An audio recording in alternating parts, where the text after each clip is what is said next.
Hi, welcome to this episode of NCIS Reports from the Field. Today we'll be interviewing former Director of Investigations and Counterintelligence, Mr. Bob Powers.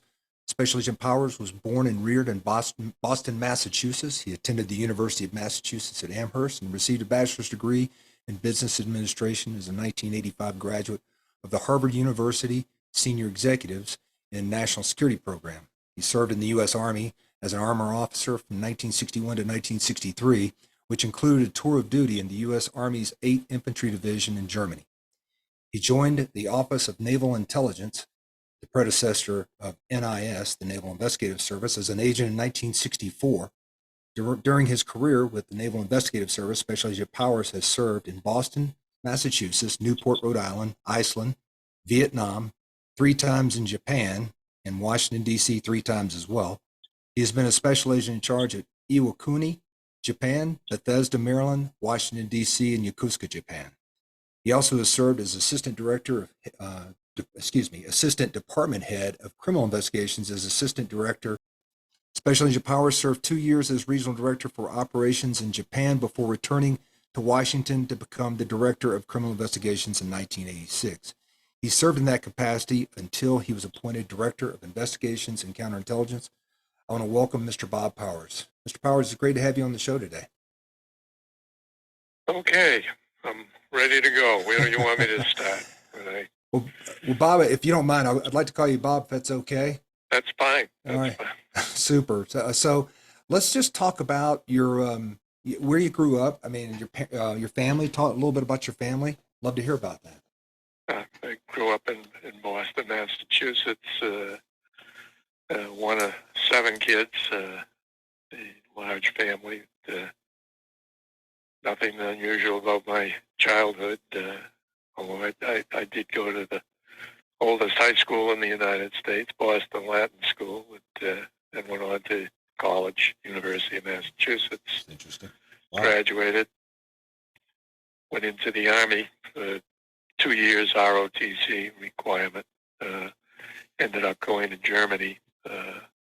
Was with an armored division for a while, and subsequently was transferred to the what they call the Armored Maintenance Battalion, which was the first time they ever flew a division over to Germany, and we had all their pre-positioned equipment. It was rather interesting. They made me. I was the maintenance officer. I was the guy that issued driver's licenses. And one of the things, that was one of my jobs. I had about 5 W-4 warrant officers working for me. We had a whole division's worth of equipment.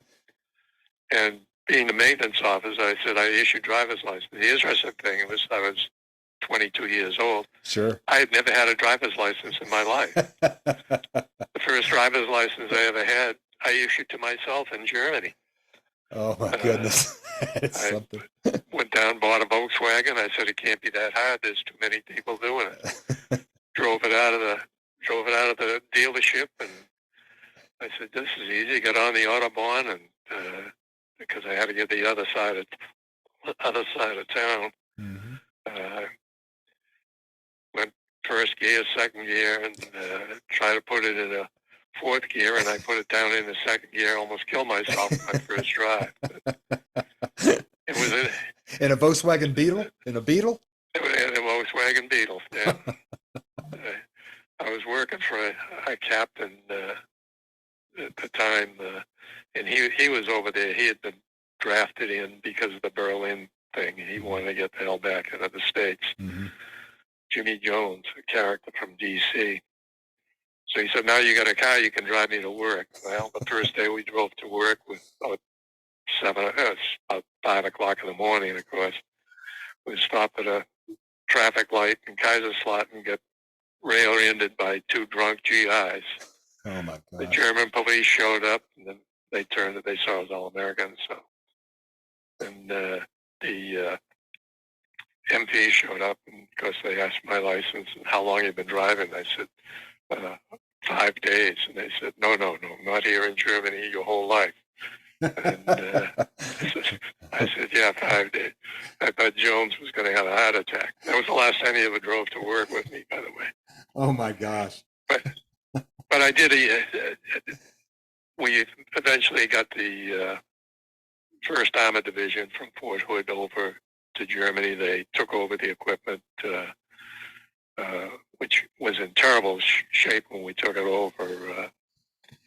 The people I originally worked for were all relieved. They brought in a colonel to get this stuff geared up. I remember going to a meeting with him when he first got there, and there must have been 7 or 8 generals in the meeting, and I said, well, what do you need? He said, I need every mechanic in Europe to get this stuff working. And they said, that's impossible. And this colonel said, I'm not asking you what I need. I'm telling you what you need. They all knew he had the 4-star behind him.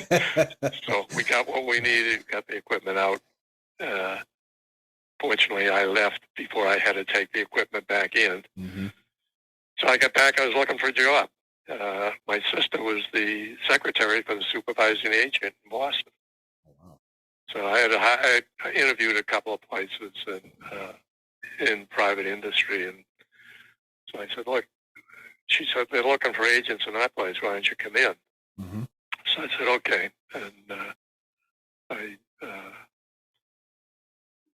I got a call, said, come on in for the screening board. She had told me what it was. Not only had she told me what it was, she'd give me the questions they were going to ask me. So I go in, there's 3 agents on the board. 2 of them were retired state cops who had been working there since World War II. Both of whom relied on my sister to type their reports, so they were very condescending.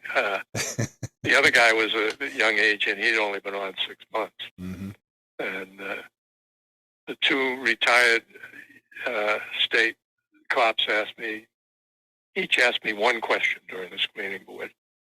One of them asked me if I was Patty Powers' brother.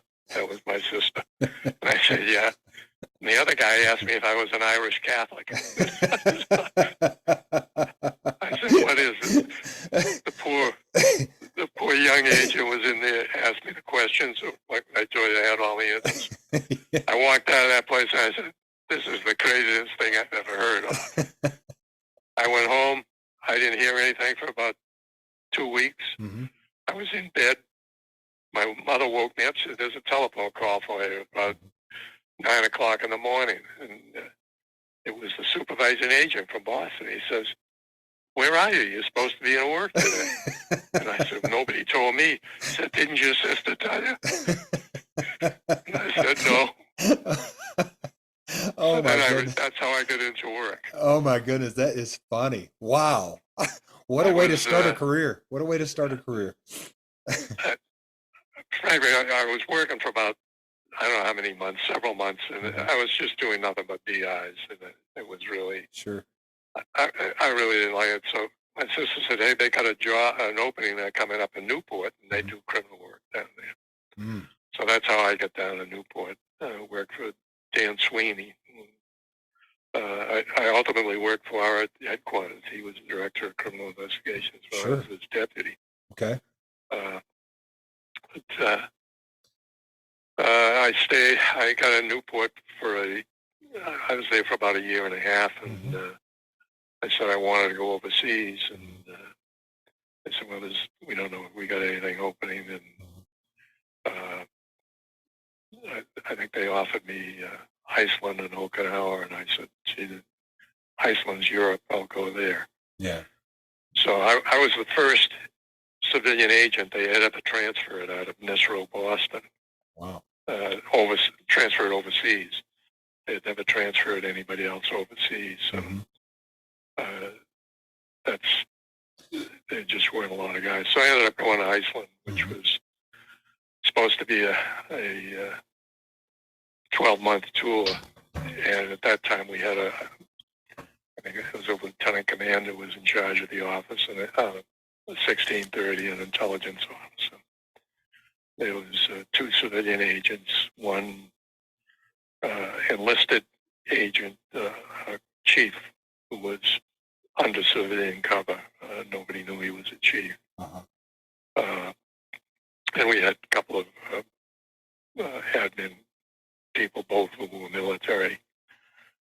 One of whom used to pay us. He wrote our paychecks. And several. I've heard about these guys. Yeah. Oh, yeah. Well, you heard about mostly when he forgot to put the money in the bank when you went down to cash the check. And our office was upstairs from the bank, so it was sort of embarrassing when check bounced. Oh my which happened a couple of times. He wasn't the brightest guy in the world. Oh my goodness, that's great. I was sort of quiet, really. There was not a lot of crime going on up there. I wrote an article for the one of the newsletters on, actually covered the whole period of Iceland when I was up there, from the time the office opened, really, until it closed. Got input from a lot of the agents that were in there. What was it like? What was it like working? Did you work with the Icelandic police or? Yeah, we did. Actually, they had judges on base. Okay. That we worked through with the police. But, the police didn't carry weapons. And interesting, the base was, on Keflavik Air Base. It was the international air base from Iceland, but it was also the U.S. military base. The Icelandic police stood gate guards on the gate, but there was also a Marine sentry. But the Icelandic cop had the say as to who went through and who did not go through. And a lot of the Icelandics were communists. Oh, wow. Some of them were communists. That's interesting. And some of the police were communists. But at any rate, the Russians used to come out because it was the international airport, and their people would come in there. They had a large embassy in Iceland. Nobody could figure out why. We had a big counterintelligence program that went on there for many, many years against the Soviets. Really, you can't get into a lot of it, but I'll bring it up again. Yeah. The Soviets would come out. Their people usually come in at 2:00 in the morning on a flight, and we'd get a call from the Marines. The Marines couldn't stop anybody from coming in, but when the Russians came in, they'd call us. And all we did is basically follow them around the base to make sure they didn't go where they were not supposed to go. But the operation we had went on for many years, and I was in when I was a director of counterintelligence. The NSA came in and said, we're going to close this operation down. And I said, hey, you guys are doing the bulk of the work, and we were just providing bodies. It's up to your choice. And they said, yeah. It was 3 weeks later, the CIA came in. This is great. What's going on? I said, go talk to your buddies at NSA. It ain't going on anymore. So while I was there, this agency was closed down.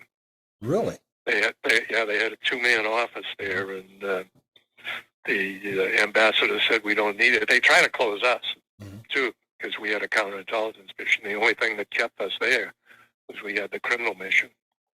But they closed the agency, and the head of the office was an old OSI guy. Was, to be truthful, a little bit of a drunk, but he called me and said, hey, we're closing down. Come on down and pick up all our files.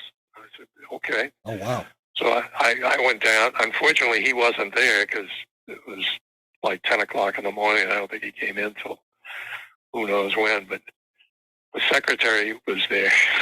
And I said, I'm here to pick up the files. And she said, what? And I said, well, Rolf called me and told me I could come down. And you guys are, yeah, we're closing. But I think I better call headquarters before I give you any of the files. Well, we never saw any of the files. Oh, wow. So can I ask you this, Bob? So they Was it?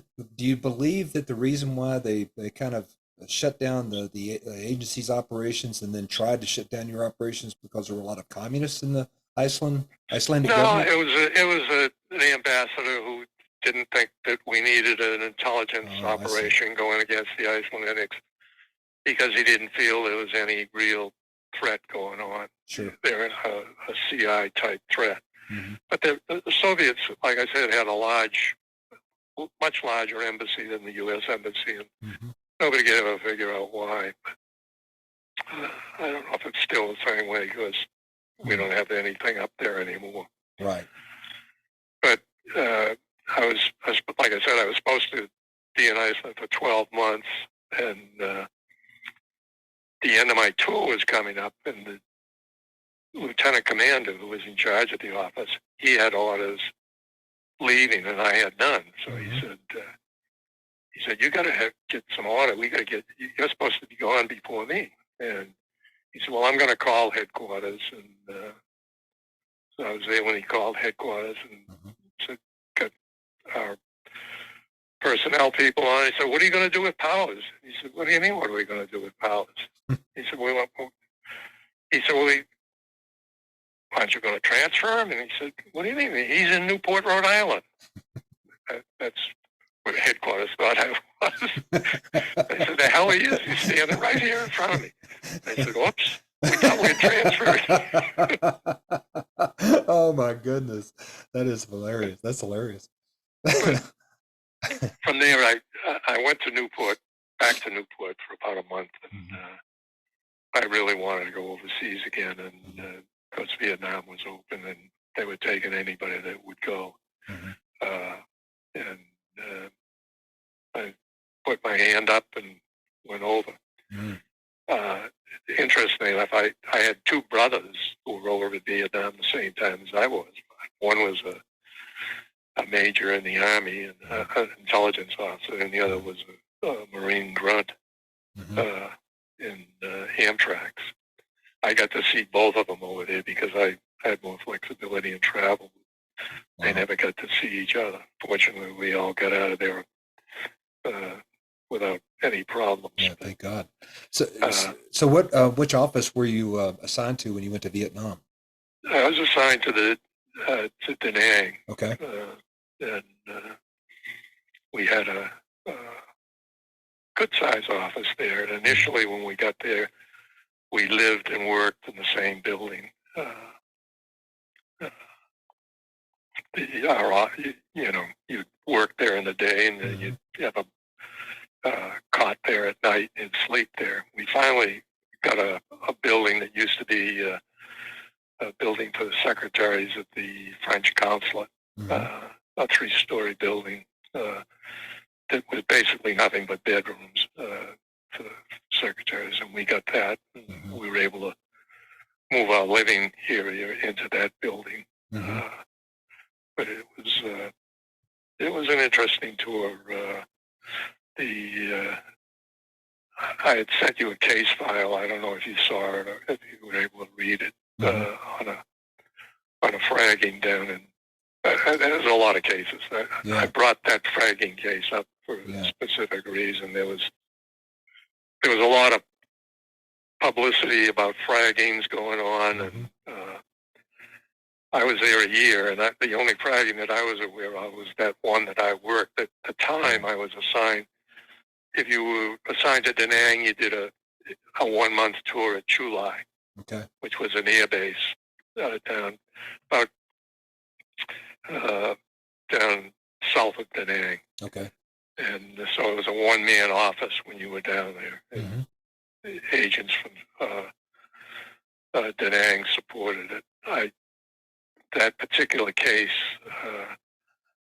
I got a call. I went out with a Marine master sergeant. I think he called me and said, "Hey, we've had a fragging up in our artillery outfit about halfway between Chu Lai and Da Nang, and the Marine captain lost his legs. He got his legs blown off. So I said, well, let's go. grabbed my crime scene, which was basically a camera, and we drove up there. He wasn't going to stay there because he said, "I'm not going to stay here overnight." So I ended up staying there for initially about 2 weeks. It was a tough outfit. It was an artillery outfit. It was halfway on one half. The battalion half was on one side of Route 1, and all the artillery pieces, the company, were on the other side of Route 1. And when I showed up there was a major who was the crime was working this thing, and he said, "Who are you?" Because I never wore the full uniform. I wore the utility tops and chino bottoms. Sure. He thought I was a reporter. I said, "No." I told him, "I'm with NIS. I'm here to solve this for you." And he was the happiest guy in the world Oh, to wow. see me. That's good. And yeah, I ended up staying. I worked till about 8 o'clock that night at the crime scene and talking to people. And he said, "Where do you want to stay?" He said, "You can stay over here with the 155, the guns, or you can go stay over in battalion." He said, "I've got a refrigerator with some cold beer over there." And that's where I was to stay. That was an easy choice.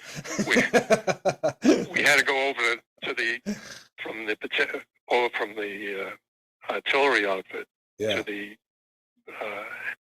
headquarters, and he said, "Okay, start following." We had to go through 3 or 4 sentries, and we walked through minefields on both sides of the street. He said, "I've been here 7 months." He said, "That's the first time I've ever crossed the street at night." Wow. He said, "We just don't do it because of it."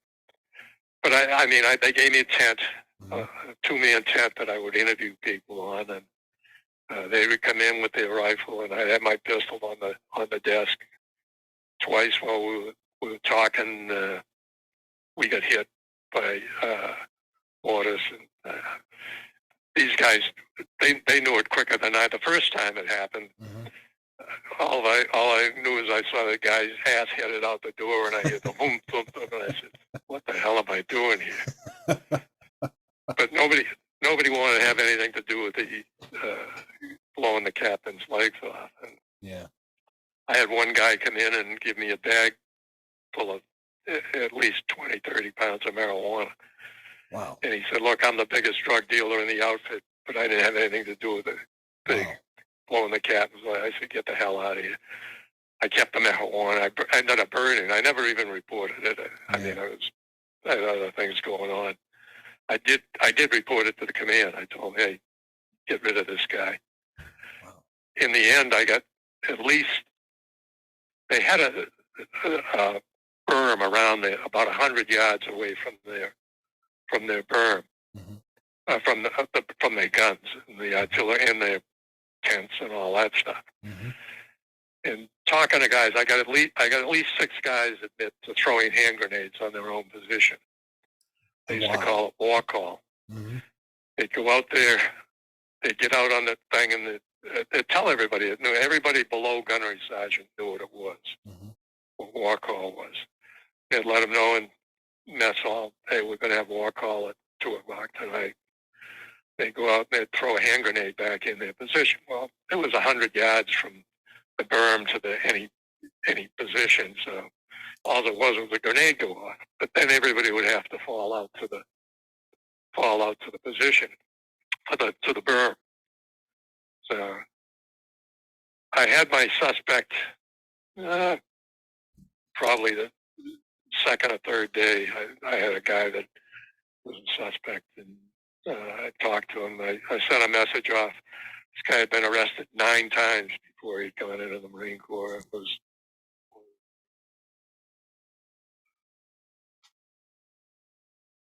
you're either going to jail or you're going into the service, and he went into the Marine Corps. Sure. Anyway, he worked in a supply tent, and one of the stakes that was driven in, they have 3 flags on an artillery piece. And they came in groups of 3, and I went into the supply tent where he worked, and I found one of these groups of 3 only had 2. And I I had picked up at the crime scene the stake that had been driven in the ground. What they had done is dug a stake into the ground, which was one of these flagpoles, and ran a triple wire across in front of the door. The CO and the XO both lived in there. They were Marine captains. The CO would get up about 5 o'clock in the morning to take a leak, and he was walking out towards the door, and he heard the rain. He said, "The hell with it." He went back to bed, but the XO got up about a half hour later, walked out and blew both his legs off. He had a hand grenade. It was a hand grenade wedged in at the door. Jeez. But at any rate, the stake that he had used in the ground had a piece of tape on it, and it matched up to the tape from the tape, the two things that I found in the two stakes that I found in the supply tent where this guy worked. I sent it off to lab, and they matched it all up. Wow. I pretty much knew I had the guy. He'd been out on guard duty that night. I talked to the guy who was with him, but he said no, we were both out there. He never left the position, but we had enough to put him temporarily in jail. And while he was in jail, one of the guys sent him marijuana. Of course, they interrupted him. So I got that guy, and he finally admitted, yeah, he had left the berm and gone in and probably done it, but I don't know for sure. Wow. And I found another guy that he had told me, yeah, he had done it. He, like I said, I initially developed him when I talked to one of the sergeants. He said, yeah, he's been a problem. He said, my predecessor had a refrigerator here and tried to sell it. And he sold it to this guy and for $10 or something, and found another guy that was going to pay him $12. So he said, I'm not going to sell it to you now. So okay, and the refrigerator disappeared.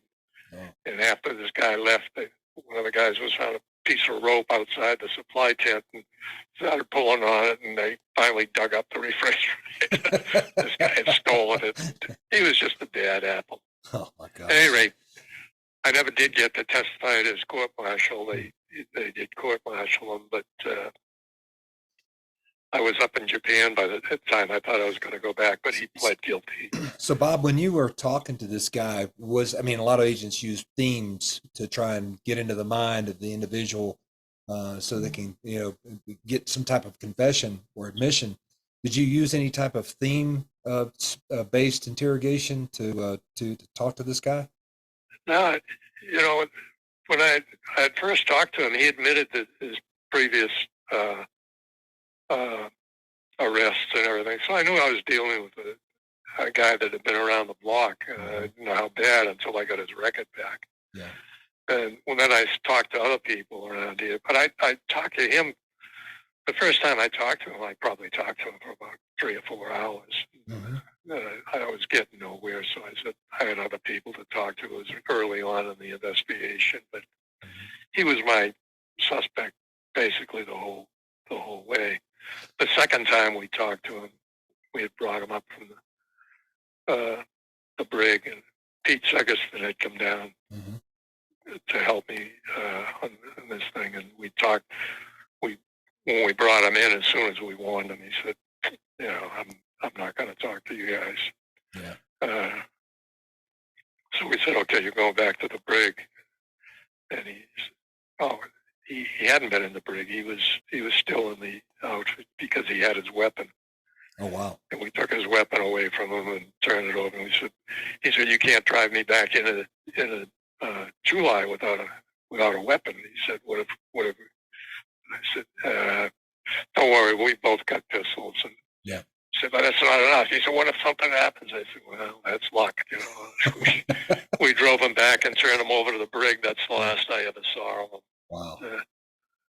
It was an interesting case. So let me ask you that. I haven't asked any of the Vietnam agents this yet, and maybe, and I'm sure you can give a good description of what it would be like to do a case out there in the field.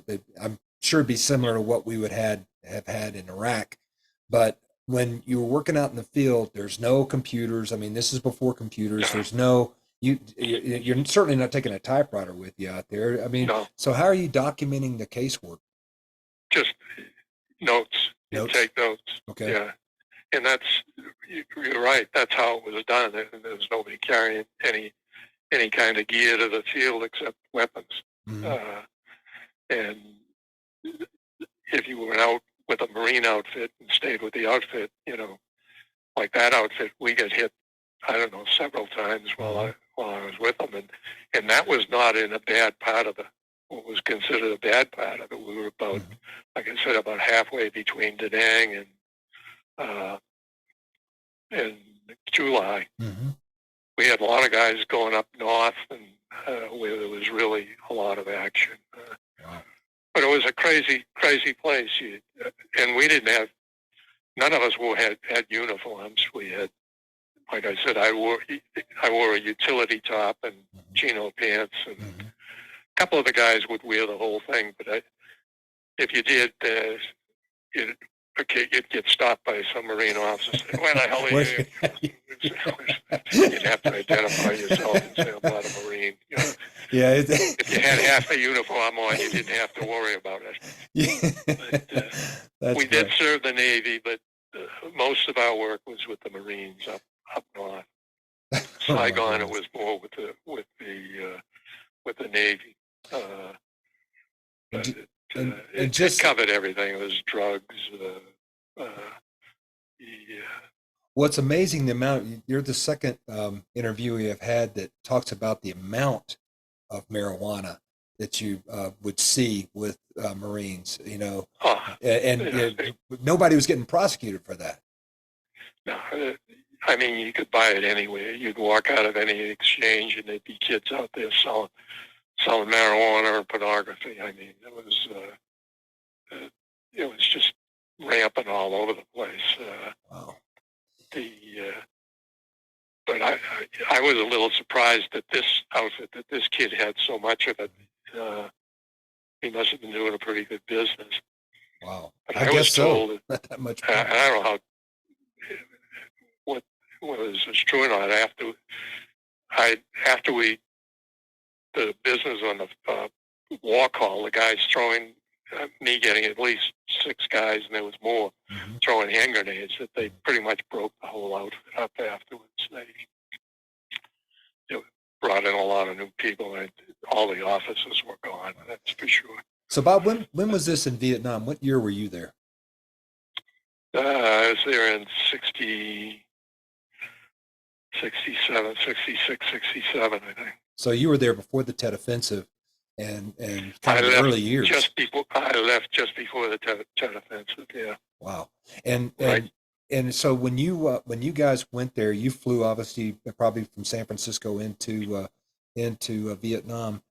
Any training that other than your Army training that you already had, did you get to nothing? No, there was none. I mean, and we had guys come in. We had guys in Da Nang, and I'm sure they had and other officers that hadn't been in the military at all. Mm-hmm. So had no real training on. I mean, we had a weapons locker that had every damn kind of weapon in the world that we had either confiscated or not. But some of the guys had no idea how to, they'd never fired a rifle or anything like that. So this weapons locker is rather infamous because I was talking to one guy who said, yeah, we had a Thompson submachine gun in there. I think we had a grease gun. Yeah. You had all kinds of, we had automatic weapons in there. And, we had, the Marines were pretty good to us because like I said, we did a lot of work out with the Marines in the field, but the Marines couldn't buy packaged liquor. For instance, when I was in Da Nang, there was the Marine colonel who was the chief judge. Every month, I would bring him in a burn bag a case of beer and a fifth of scotch because he couldn't buy it. Wow. He couldn't. Marines could only get they could buy it by one can a day. Yet you could get Yeah. marijuana all you wanted. Oh yeah, well, that's another story. We we got a bar license at when we moved into the new house. We got the CVs come in and they built the first floor. They built a bar on the first floor in one of the rooms. Okay. And that's where we used to entertain the Marines. So we got a bar license. Kurt Truxell, I did the first purchase, and we were buying our case by the pallet and our booze by the case. And unfortunately, the first bill went to Saigon, and I got a telephone call from Truxell. He said, "What the hell?" It was hundreds and hundreds. I don't know. There was a lot of money. So what's going on up there? And I said, "Oh, it's all liaison. We bring in the Marines, and they take care of us when we go to the field." Oh, that's great. We had a pretty good. Yeah, I knew it. I knew it was bad. I was drinking cognac. Mm-hmm. I started doing an order. The second time I ordered, I said, "Wait a second, we need more. You got to get another case of cognac here. Who the hell else is drinking cognac?" We were going through some booze, but it was mostly beer for the Marines would come in, and it worked good because when we went out in the field, they were aware of us. They'd send their buddies in when they were coming in, so we had good relationships with the Marines. Sounds like a good operation, a good source operation right there. Well, it was the Air Force guys would come down to the Marine base, mm-hmm. and they would the Marines would give them two or three cases of steaks mm-hmm. for a case of beer. Mm-hmm. So that was a case. That was a case. Wow. That's a good trade. We confiscated 6 cases of steaks. We had a freezer out in the back where we put them in, and the lieutenant commander that was in the office had the damn key to it. He went to Saigon, and we lost all the electricity, and none of us could pick the damn lock on the thing. Oh no! So we ended up having to throw the whole freezer away with all this. I mean, it was. Oh my! We were going to eat all those steaks too. I can imagine. They had to be. They had to be. Oh my gosh, that's wow. By the time he came back from Saigon and opened that freezer, it was like dead bodies. Oh, nah, that's wild. We were all pissed at him, but what can you do? Ah, jeez. Well, shoot. Anyway, when I left Saigon, I put in for. I wanted to stay overseas. I put in for Japan, and ended up going right up to Yokosuka. Mm-hmm. I was in the NISRA Yokosuka for a while, and then they gave. At that time we had a NISRA foreign liaison mm-hmm. at Yokosuka, which was made up of 4 Nisei U.S. citizen agents, and 4 Niseis who had been over there. They were CI types who had been over there basically since World War, the end of the war, mm-hmm. And 10 former Japanese cops, all Japanese. They decided they wanted to put a Caucasian in there, so they gave all the agents, any of the agents that wanted to, gave us a language test, and okay. The winner got to go to Berlitz, Tokyo for 2 months to learn Japanese. I won the contest. Nice. Which, don't ask me how I won it.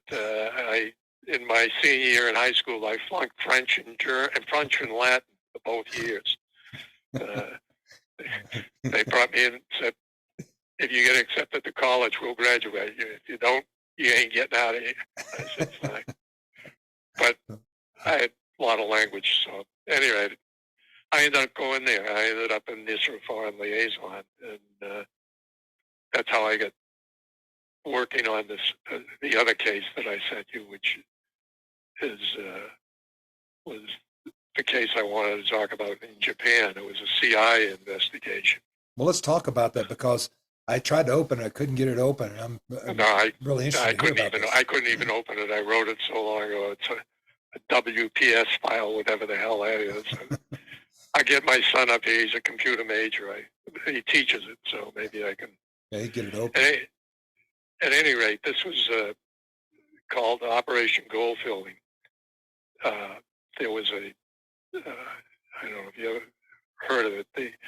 It was a big publicity thing. The Intrepid carrier came in from Vietnam, and 4 sailors from the Intrepid ended up going UA, went through a Japanese organization called the Heron, ended up getting smuggled out of Japan on fishing boats to the Soviet Union, where they made a big press thing. Eventually ended up in Sweden, all 4 of them. They called them the Intrepid Four. It was tremendous publicity, bad publicity for the U.S. government. Deserters in Japan from Vietnam going. So the ambassador got all pissed off, and he brought in all the intelligence agencies. The Army had an MI battalion there, so they had a ton of people, and they had been running operations against this Beharan organization and gone nowhere. They had tried to get people in the system. Mm-hmm. So we had a couple of CIA agents working on it. They recruited a enlisted guy from the Constate, trained him for a couple of months. We were working with the Japanese police, all our Nisei agents and these CIA agents. They picked this guy up outside the Sano Hotel and put him in the system. Mm-hmm. Bruce Middleton, who ended up being a tech agent, wasn't at the time, but he took a portable radio and worked it so that the guy could use it as like a telephone. He could call out on it like a regular radio. Right. And they took everything else away from the guy except that radio. They tried to take the radio away. They took his clothes and everything. Wow. And he said, no, that's mine. And they let him keep the radio. So he was able to broadcast where he was at night to our Nisei agents who were working with the Japanese police. At any rate, with the police, the Japanese police and our Niseis, we followed this guy all the way through Japan. He went to safe houses all the way through Japan with this Beharan organization. Ultimately, they got him. They flew up north to Hokkaido and told him, we're going to put you on a trawler. It's going to take you out and meet a Russian ship. And it came time to end the operation. And 2 of our agents, Tad Uryu and Stan Fuji, I think they hired a plane to get up there because they couldn't make it in time.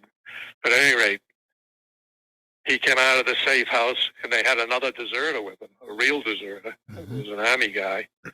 And they were driving through the city, headed for the docks to put him on a fishing trawler.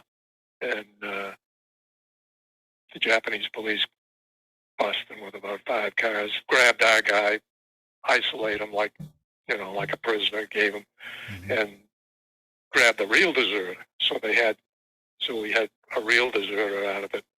At any rate, they never were able to ever get another guy out of Japan. The operation was a real success from that standpoint. It didn't get the publicity like the guys did when they deserted, but we learned where all the safe houses were, who the people were working for them. And like I said, it basically closed Beharan down. They never were an issue again. Was this organization, were they affiliated with the communists or? Well, they were just an anti-government type organization. Okay. And yeah, they had connections with because that's how they were able to get these guys. What they put on Japanese fishing boats that went out and met Russian, I don't know what type boats, but they were Russian military boats, and just transferred the four guys over to the Russian military. There's an article. This article is in a NIST newsletter, an NCIS newsletter. I don't know if you have access to those. I do. I can find it. Let me give you the.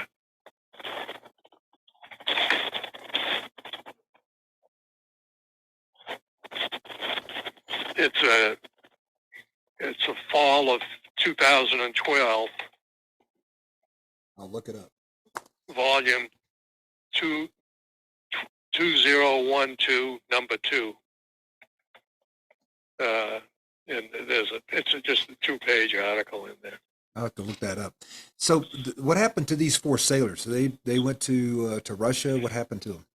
Yeah, well, one of them just recently came back. I think 3 of them eventually stayed there and married. I think only one of them came back. Hold on, I don't know if I've got that in the article or not.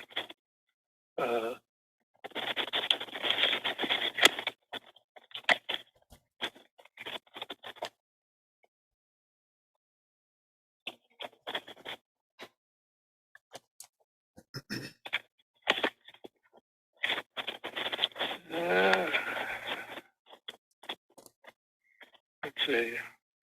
Okay, as far as the Intrepid 4, my internet skills were not good enough to track them all down, but I believe at least 2 of them married Swedish women and still live in Sweden. So I think 2 of them eventually came back to the United States. I think one of them was prosecuted, but didn't do any time at all. Yeah, that's weird. That's wild. That's interesting and you're able to shut down this operation working with the Japanese, which is pretty cool. Yeah. That's pretty cool. We couldn't have done it without the Japanese, but they couldn't have done it without us either. Yeah, so sure. It was a 2-way street. So what was it like working? So when you were in Yokosuka, that very early on. I mean, it's interesting. You were working with mostly Japanese there, right? Oh yeah. Well, at that time, I was in NIST liaison, and that's all I did is work with Japanese police. That is amazing. It was mostly a liaison thing. Every Friday night we go out, back out with the cops, but I was the only non-Japanese that was in that organization. That to me is one of the most amazing things about NCIS, ONI agents. When you talk to them, being placed in a position where a lot can go wrong, but usually they do really well in an environment like that. Well, I'm trying to think how long I lasted there. What happened is we had an agent in charge of the office down in Okinawa, senior resident agent.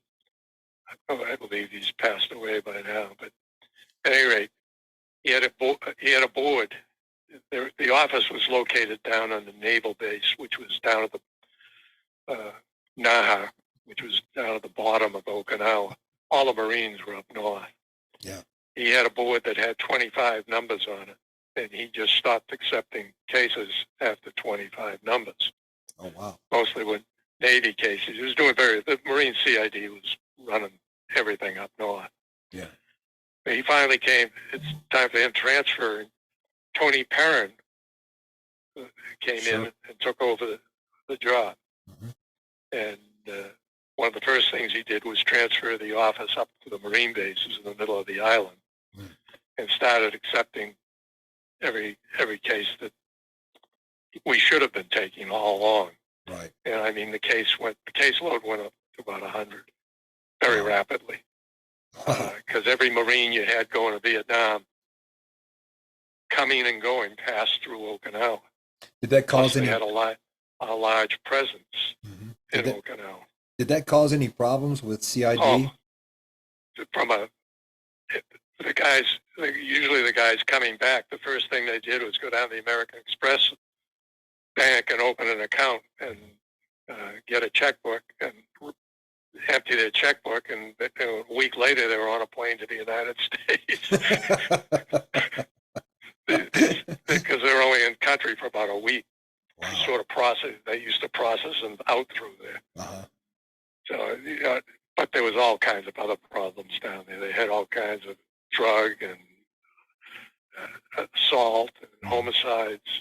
It was a very difficult place to work.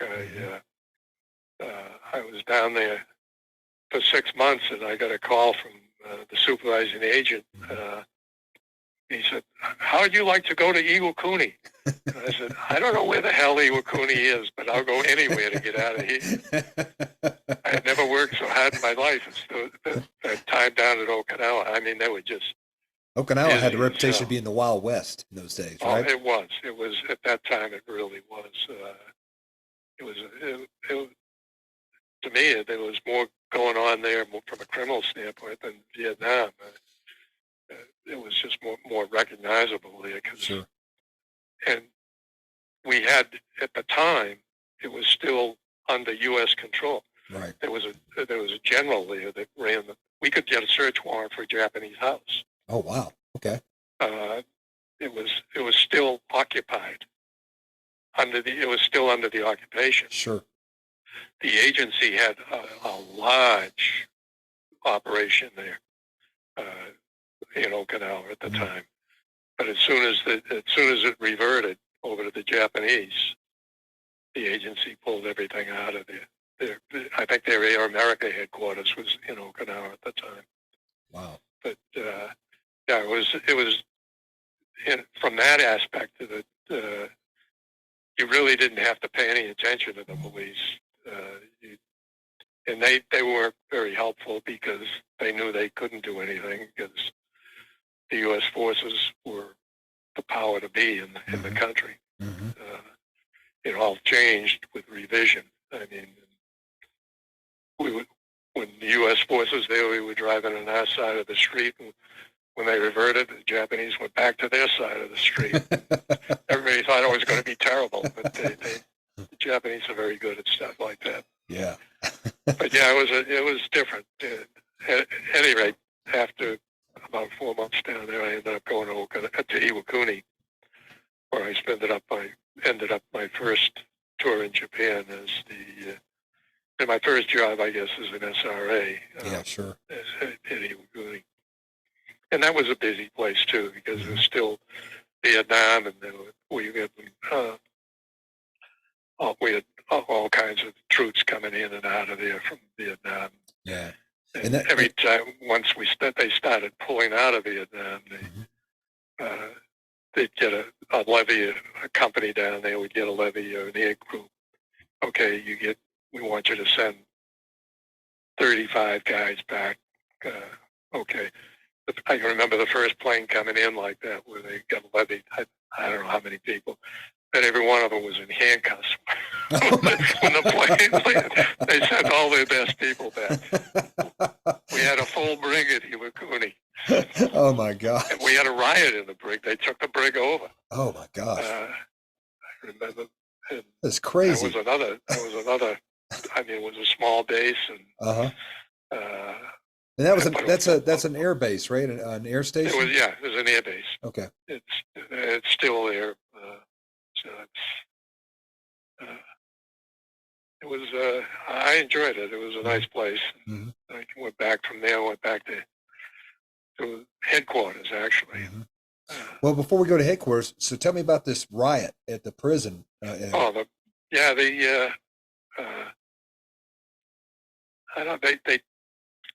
took over the prison. They didn't have any weapons, but they had a lot of tools and stuff. And I didn't even know it had been taken over. I was driving by and I saw the guy standing on the roof with a sickle, and it was one of the guys I had put in there. And I looked at him, he called me a few names. I got back in my car, went over to the provost marshal's office. They had a bunch of Marines. It lasted it would happen during the day, one night, and they got a whole group of Marines ready to attack the place. I never saw a meaner looking group. Anyways, they pretty much gave up when they made an issue of coming in. Mm-hmm. But they prosecuted a bunch of people for. As a matter of fact, I was testifying at one of the guy's trials, and we had these civilian defense counsels had come in from the States, and Mm-hmm. they had I forget what the hell I forget what he had done that I think he was desertion. He was in the Beharing.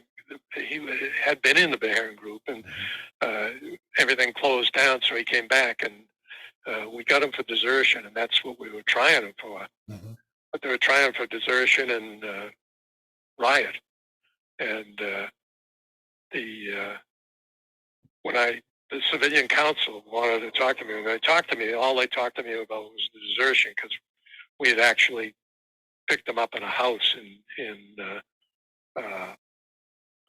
Iwakuni, and when we searched the house, we found some letters that he had written that indicated he was a deserter, and they were saying it was an illegal search. And so at any rate, that's all they talked to me about was desertion. Mm-hmm. When I got to the court-martial, they questioned me on the desertion. The trial counsel questioned me on the desertion, and they started the defense to question me on desertion. Mm-hmm. Then the trial counsel, after they finished desertion, he started asking me about the riot. He said, and that was the guy I saw up in the roof with the sickle. So I testified about that. He ended up getting convicted of the riot, but not the desertion. So. That is wild. Unbelievable. But it was an interest. It was a very busy place. There was two civilian agents there. We had a Navy officer, and two military support. Plus, we had a couple of Japanese civilians, investigators that were there. They weren't U.S. citizens. They were Japanese, but had been working for us for many, many years. Right. When I finished there, I ended up going to headquarters, and I went on the crimes of, I think I had homicides at headquarters. And I didn't last long there. Was this when headquarters was in Suitland? Or was this before Suitland? No, we were over in Alexandria? Alexandria. Okay. Yeah, we were in Alexandria. And I only lasted, I remember Jack Donnelly. I had married a Japanese girl that I had met in Iwakuni. Mm-hmm. When I came back, they called me, Jack Donnelly called me, and he said, okay, we're going to transfer you. And I said, why are you transferring? I've only been here for 2 months. And then he said, don't feel we're transferring you because you're married a Japanese girl. And I said, I got really pissed. I said, Jack, you could have said anything but that. And he said, no, it's got nothing to do with it. And I said, fine, where am I going? So they sent me over to D.C. Okay.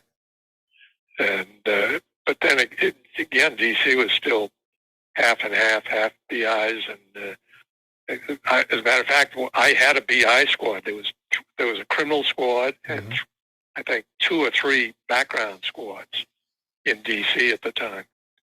And I lasted there for a while, and they were looking the guy in. That's when I think. Is that when you switched over? Changed over? NIS. Okay. And a lot of that's when we lost the background investigation mission to the Defense Investigative Service. So your background squad, they were doing BIs. Did they become DIS agents? No, they're all NIS agents at the time. Oh, I know, but I'm sorry. This is before we transferred on this mission. Okay. It was there while I was there at DC that they established DIS, Okay. and we transferred everything out. And did And those agents who were working those BIs, did they go a DI? lot of them went to DIS, yeah. Okay. And there was that was the thing, trying to keep the agents they wanted. Well, my way of staying on was transferring to Bethesda. Okay. So I became the assistant at Bethesda, the assistant resident agent at Bethesda. Okay. And that was a criminal spot. We still had a couple of BI agents there. And they were really working for DIS, but just hadn't established offices. It was a tough transition period where guys were transferring over to DIS. And, yeah. Then Art Sullivan, the guy, the SAC, retired. I became the SAC at Bethesda. And that lasted for a while. And then Brian McKee transferred out of D.C. Mm-hmm. So I went in and took his job at Washington. At that time, then it was nothing but criminal work. Okay. At D.C. And Brian McKee, I can tell you, was the hardest man in the world to follow. Oh, I can imagine. He was unbelievable. He had contacts, any agency in Washington, D.C. Wow. Police, every place he had them. It was impossible to keep. I don't know how the hell he kept up with them all. He was an expert at that. And I just kept bouncing back and forth from after I left there, bouncing back and forth from there to Japan. I'd go to Japan and come back to Washington, and go back to Japan and come back to Washington. Finally, so I finally retired. But, so can you tell me a little bit about when you became the director of investigations and counterintelligence, what it was like working? Because I think a lot of people were curious about what it was like working for military leadership at the time. You were working for one of the admirals. I mean, certainly there was Cathal Flynn in the mid '80s. Yeah, I went through Admiral Flynn, Admiral, Shakti, the last Admiral Williams. Admiral between Flynn and was it Shakti? Shakti. Yeah. There was one other. Two lawyers. We got three lawyers. Shakti was a lawyer. Flynn, of course, was a SEAL, special forces type guy. Yeah. And Shakti was a lawyer. I don't know why I can't remember the next guy. I remember Williams, Mac Williams. Williams was the last. He was the last. He was the first time I met Williams. He was a captain. He was the EA to the Secretary of the Navy. Okay. He was layman. The first time I met him was layman was actually under investigation, and I brought a NIS agent and an FBI agent into the secretary's office to interview him. Mm-hmm. And Williams was there, and so there was five of us, and the secretary, layman, the FBI agent, the NIS agent, me, and Williams. And I knew I wasn't going to stay for the interview. And Williams sat there, and the FBI agent said, "You can leave." He said, "No, I'm the secretary's lawyer." He said, "Are you the secretary's lawyer?" And he said, "Well, no, I'm his executive assistant." He said, "Get out." Williams was really pissed. That was the first time I think I met him. But no, it wasn't. And he and I became very good friends. As a matter of fact, I still have contact with him. Okay. But we traveled a lot together, and he was actually a good guy for the organization, but he was the last one, and that was the tailhook smash up that caused that thing. And Shakti and McKee never got along, and I was in now at the time Hawaii. was Shakti he'd gone over to JAG Corps from us. He got his second star. When he left us. Yeah, so when he left us. Yeah. Was there? I mean, did you know? Was it a conflicted relationship it was, between those two? yeah, there was a big deal involving I believe it was a Marine general down in Camp Lejeune was under investigation, and the FBI and NIST were going to do a search of his quad. They had a search warrant, and Brian said didn't tell Shaq, and the FBI said we don't want Headquarters Marine Corps or the Department of the Navy to know about this, and so Brian told Shakti. It was on a Monday morning, I think, and the Marines still didn't know about it. And Shakti called over to the Marine Corps to tell him, and he got some EA who gave him a story, and Shakti didn't push it enough. He didn't say, "I've got to talk to the commandant." And at any rate, before Shakti got to talk to the commandant, the Marine general from Lejeune got to talk to the commandant. And you can imagine the Marines were just beside themselves. They were not happy. Yeah. And Shakti was not happy with McKee. They had never had a real solid relationship, but that was the end. Because he was an SESer and he didn't have anything to fire him, so they offered him a job within somewhere within the Department of the Navy. I forget where the hell it was, but it was nothing that Brian was going to do because it didn't involve investigations. Sure. So he said, "No, I'm going to retire." I was when this happened, when that part came, I was in Hawaii at a JAG meeting with the previous director. What the heck? I'm really embarrassed now because I can't remember. And he's dead now. He was one of our directors, and he was back at JAG, and it was a JAG conference. And I got a call from Shakti, and he said, "I'm relieving Brian, and I want you to come in and take over." I said, I can't do that. And he said, "Why not?" I said, "Well," I said, "Brian's my best friend, and I just can't do that." Right. And they want my job, my every chance of being the director, but I just couldn't have done it. Brian and I were very, very close. I said, without talking to Brian, I said, I can't talk to him. I talked to Brian later. He said, "Hey, you should have done it." And I said, "No bullshit." I said, "I couldn't have done that." Yeah. Well, we all love J. Brian McKee. He was our director.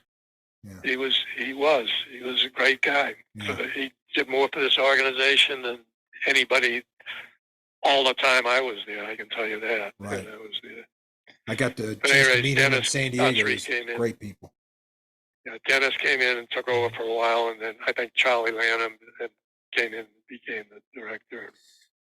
Well, so Bob, let me ask you this, so I can get your thoughts on this. During your time as the director of investigations and counterintelligence, can you give us some thoughts on the Iowa investigation? What happened there? Yeah, the Iowa investigation, because we didn't respond initially. Right. We couldn't have got on the ship anyways. Yeah, they wouldn't let us on. No, and we were supposed to respond to anything like that. But right. Anyway, we couldn't. We didn't respond. We couldn't respond. Then we ended up talking to the parents of the two kids that were involved, and they basically said, one of them. I'm having a hard time remembering it, but it was. It just went on and on and on, and it never got any better. I mean, the effort we expended on that was unbelievable. I'm still not sure they've got it right, that it was an accident or not. Yeah. Well, one article I read, that one guy dismissed the accident action. The guy he was a chemistry guy, and he said, that's no way this could have been an accident, and dismissed that and said it had to be through human action. Well, we had guys Navy guys in the powder business, and that's the whole problem. All the stuff they were dealing with was years and years old. Yeah. These powder bags that they were loading in there. They put the shell in, and then they ram bags and bags of gunpowder in afterwards. And the theory was that somebody put something down between the bags, but yeah. But we would never know because the crime scene was completely cleaned up before we got there. Yeah. I'm trying to think who would be a good guy for you to talk to on the Iowa. Well, I talked to Tom Goodman. He gave me a great interview on the Iowa thing. Goodman, he was one of the guys I think that went up and did the initial interviews with the parents. I know that Tom was frustrated because he had volunteered to go out to the ship, and he mentioned something, and maybe you can elaborate on this, that at the time NIS agents had to be invited onto the ship in order to do an investigation. We couldn't just respond to something like that. Yeah, the second half instruction was pretty clear that we had to respond. We responded to all those things. Yeah. There's no question that a Navy captain could have kept you off the ship at any time. But I honestly, I can't remember of any time that I ever went on a ship that I was kept off a ship. I know sometimes there was times I didn't want to go on a ship. Yeah. I don't know. It was, the Iowa was, it seemed to go on forever. And there was no clear answer to it. A lot of bad publicity. And we just did not come out of it favorably. I mean, there's been books written about it. I believe the other admiral was Gordon. Was it Gordon? Gordon, that's the Gordon. Yeah. He was the admiral that I was out in Hawaii with. And that's right. Gordon, he was in between. He was between Shakti and Williams. That's right. So they were the four military guys that were in charge. So let me ask you about this as far as the military leadership. Difference between a guy like Cathal Flynn and the three lawyer admirals. A lot of people ask questions about what was that like to work for a Navy SEAL, a special operator, and then all of a sudden now we're working for JAG Corps. What was that like? It wasn't. I think that Flynn was a good guy to work for. He didn't get down into the details of things. He didn't have the investigative background, and I think he appreciated the background of the guys that were working for him, so he sort of let us do our thing. The admirals with a legal background were more on a big case, especially something that they were briefing up to either the CNO or the Commandant of the Marine Corps or the Secretary of the Navy, and that's where they got their face time. They were more apt to get into the details of it than Flynn. Right. But frankly, none of them were really that bad to work for. I honestly can't remember. Well, I know I can't remember any of them ever saying, don't do this because it's going to involve a senior officer, or don't do this because it's going to involve the secretary. When it involved a senior officer, they were more interested in it, but they never gave us guidance that I thought was out of line. Okay. They knew what their job was, and they might not have liked it, but they said, go ahead and do it. They never impeded an investigation that you're aware of, right? No, not that I'm aware of, that they ever, because, it was just them. They were the only real military there, and they knew they were dealing with a bunch of civilians, and they knew they couldn't do that. But I think they wouldn't have done it anyways. Right.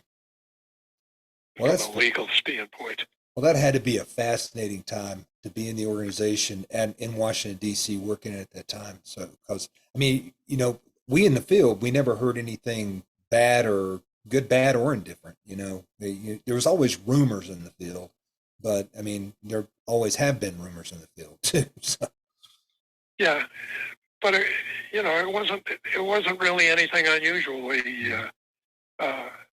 When the civilians took over, uh, it, the investigative aspect never changed. It was Yep. still the same. Yep. I didn't. There was no. You know, nothing really changed from an investigative standpoint. We still handled things the same way we always handled. I had a conversation with Admiral, is it Moore? He was a commander with the NISO in Vietnam, and he was talking about how when he was the JAG IG, or he was the IG, he read the USS Iowa investigation. Thought it was well done. Thought it was a very thorough investigation.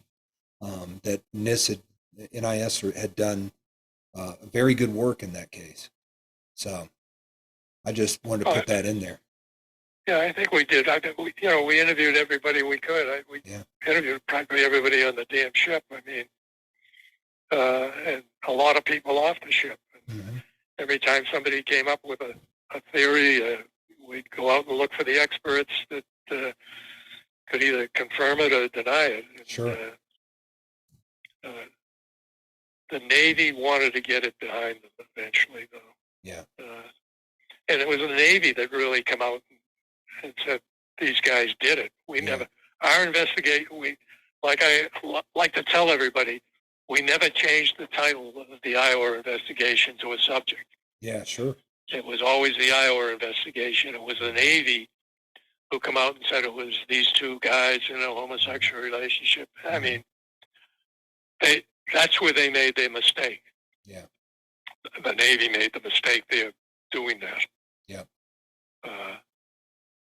But part of that, we did have an agent leak part of that investigation to the press out of New York. Oh my goodness! Wow, that had to be a challenging time to be at headquarters. Headquarters was, it was an interesting place. It was, I enjoyed it. It was a good job. Yeah. Because most of the time I was there, I was working for McKee, and that was great. Sure. And even when he had an admiral above him, I never went to the admiral. I just go to McKee, and if McKee wasn't there, I'd usually sit in, and I got along well with all the admirals. Right. I probably had my worst relationship with Shakti, but I still get along with him. Sure. But Williams and I still can't remember the other guy. We just said his name. I'm getting old. Gordon. Yeah, Gordon. Yeah. So I'm going to get a chance to talk to hopefully to Charlie Lanham in the future. What was your relationship with Charlie? Charlie and I get along all right. Charlie was, I think he was down in Norfolk. Most of his time was in the Norfolk area. I think he did a tour in Italy, and he came up after Brian, after Shakti got rid of Brian. Right. And he was working.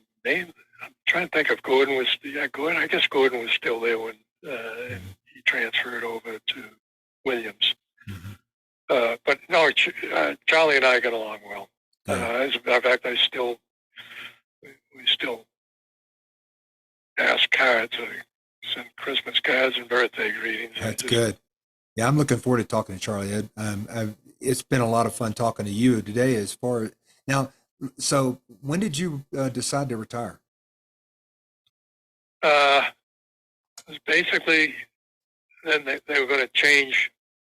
They were going to make the positions the director of criminal investigation and the director of counterintelligence. They were going to separate those jobs. Okay.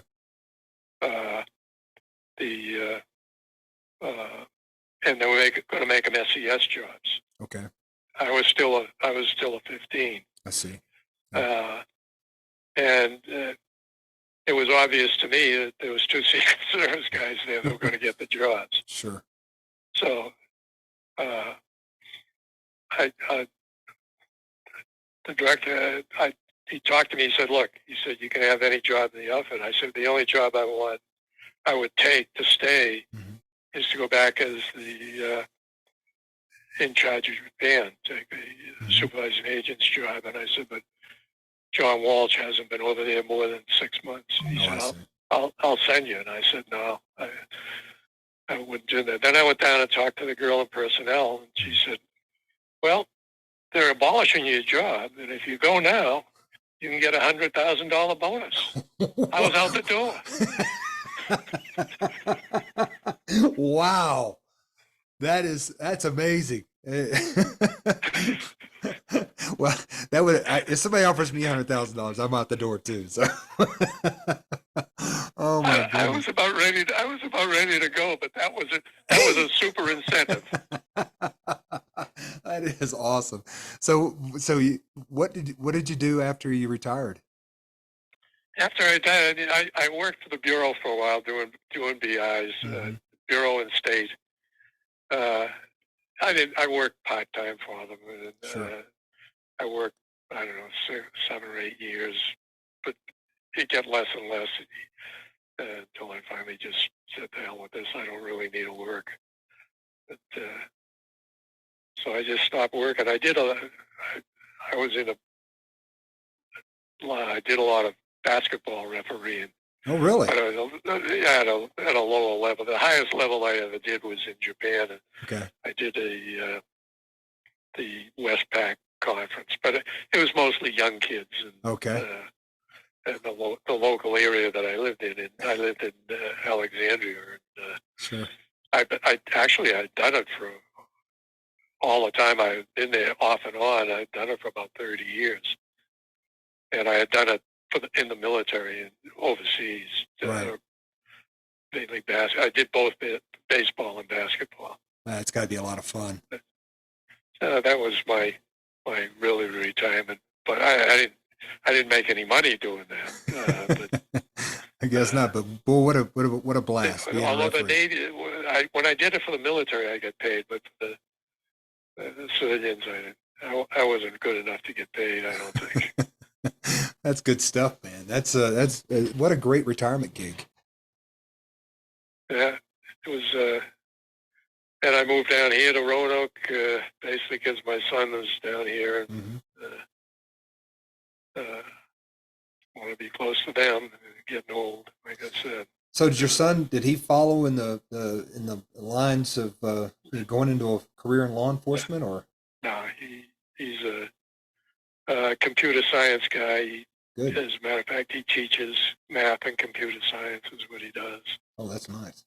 His wife is a doctorate at one of the colleges here. He teaches at the high school. Well, that's a good deal. That's a good deal. Bob, it's been a pleasure talking to you today, man. I really enjoyed your stories. I really enjoyed kind of the look at the history of when you were in D.C. especially. It was that's fascinating.